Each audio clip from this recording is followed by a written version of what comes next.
is me? Who am I? Am I an I or am I a Mead? What does me mean? Please don't be confused. This is not a Dr. Seuss children's book.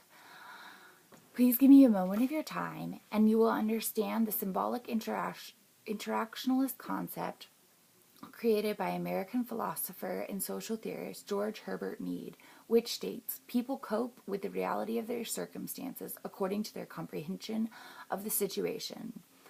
My name is Laura Stanley, and as I just explained, I am exploring the concept of me and I according to Mead.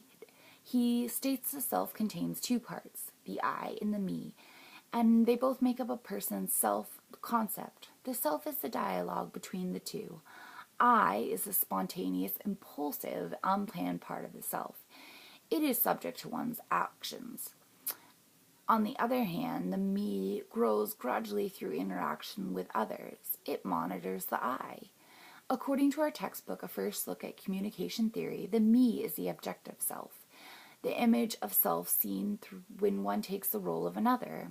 The text describes it as the looking glass self.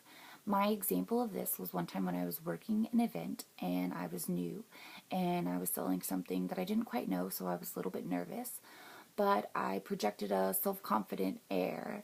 But still on the inside I was a little nervous and I wasn't approaching everybody. I was working with a girl who had worked at the company for about 2 years, so she knew all the product. She was great at selling it and I was a little bit intimidated by her. But throughout the day, as I was selling more product, she started, cheering me on and helping me out. And with her confidence in me, my confidence grew. So the I is my natural self, how I was born, a female.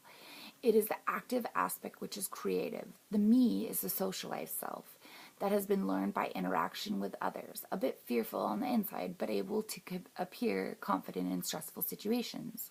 So if I were to explain the words of Mead's concept of me, I would describe it as this. It's looking at yourself through the eyes of another person, the way we perceive ourselves in the eyes of another person. The I and the me form the person or the self in Mead's philosophy.